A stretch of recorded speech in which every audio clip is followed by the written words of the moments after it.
হে যুবক ভাইয়েরা, আল্লাহকে ভয় করুন। ওই ভয়াবহ দিবসের কথা স্মরণ করুন, যেদিন আপনার জীবনে সব সুখ ও আনন্দ বিলাসকে ধূলিসাৎ করে দেবে। সেই দিনের কথা স্মরণ করুন, যেদিন আপনি হবে নির্জন কবরের একা বাসিন্দা। সেদিনের কথা স্মরণ করুন, যেদিন আপনার সন্তান সন্ততি, স্ত্রী, পরিবার, আত্মীয় স্বজন, পাড়া প্রতিবেশী, ধন সম্পদ, বন্ধু বান্ধব সব কিছু থেকে আপনি বিচ্ছিন্ন হয়ে যাবেন। কবরের সংকীর্ণতা ও ঘুটঘুটে অন্ধকারের কথা কি আপনার একবারও মনে পড়ে না? কবরের বিভীষিকাময় ও ভয়ঙ্কর অবস্থা কি আপনার স্মরণ হয় না? কবরের শাস্তির ভয় কি আপনার অন্তরাত্মা প্রকম্পিত হয় না? মুনকার নাকির ফেরেশতার দয় প্রশ্নের সঠিক জবাব কি আপনি দিতে পারবেন? একথা একবারও কি ভেবেছেন?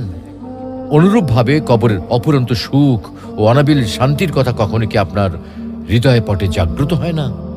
তাই বলছি, হে যুবক ভাইয়েরা, আর দেরি না করে দ্রুত ছুটে আসুন মহান আল্লাহ রাব্বুল আলামিনের বিশাল ক্ষমার দিকে, মহান আল্লাহ রাব্বুল আলামিনের রহমতের দিকে, মহান আল্লাহ রাব্বুল আলামিনের অনুগ্রহের দিকে।